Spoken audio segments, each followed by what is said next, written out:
I recently coached a startup in an incubator, and they are about to move forward with a provider to develop their first version of their product. And there is one condition in the provider proposal that I absolutely disagree with, and I'm going to get in detail about that condition because it's about source code property, and it can be very dangerous if we move forward without removing that condition.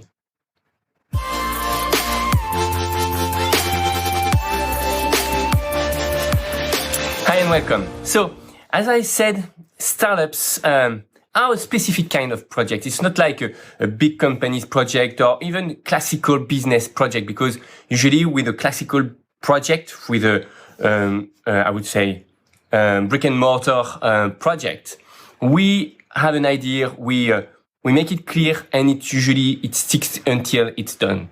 But with startups, it's quite different because startup projects change. Usually during the development process, we might have some new ideas, or we might change a little bit, a couple of things, or sometimes there are also some hidden difficulties. And that's why it's very important to not actually fix everything right from the beginning, or to agree with your providers that you might at some point need to change a couple of things during the development process. That's what we call the agile methodology, and that's what you need to agree with your provider. So, and also one more thing, because you will have more ideas and more ideas, you will at some point ask to your providers, oh, can I add this or can I add that? And maybe your providers will say, yeah, of course, it's going to cost this or it's going to cost that, and maybe you will move forward. So the important point that I really want to cover today is that you need to have the source code of your application from the day one. That means that you should not sign any contract mentioning that you will get the source code once everything is done and everything is finished, and once you paid everything.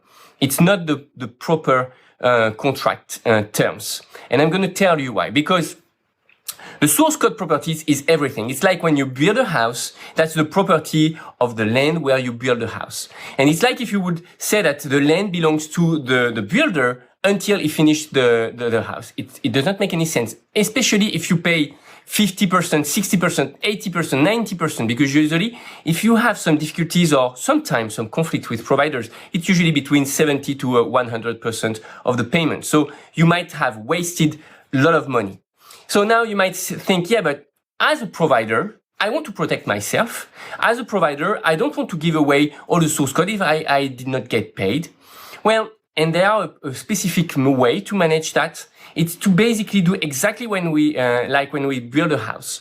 Basically, on the beginning, you will ask maybe for 20% or 30% of the project, just to be sure that your client is serious. I agree. Then after, along the way, once you move forward, you develop like 20% or 30% of the project, or maybe a bit more, 40% of the project, then you can ask up to 40% of the entire quotation. And then after you move forward, you develop 50%, you can ask 50% of the payment, etc. So you will always get paid after day for the work you have done. And it's like if you would be a salary, or it's like if you would, be paid on milestone. It's important to be paid on milestone. And if you get paid on milestones, it's fair to provide the source code of the work that you've done. It's not fair at all to keep that source code property until the end. Because if at some point there is a misunderstanding, or if one of you want to stop that contract, basically it could be considered like a scam, because your client will have nothing. They will have maybe paid 70, 80, 90% of the product without getting anything in the end. And that happened a lot in the startup world. So that's why I do recommend for startups to always set up their own source code repository, where we're going to store the source code on daily basis. Developers need to commit and to store their source code on the founder's repository. And then after moving forward, if you move forward with 30, 40, 50%, then you can ask for that payment and until the end, when you will deliver the entire application. Maybe when you provide the entire application, you can ask for 90% of the project.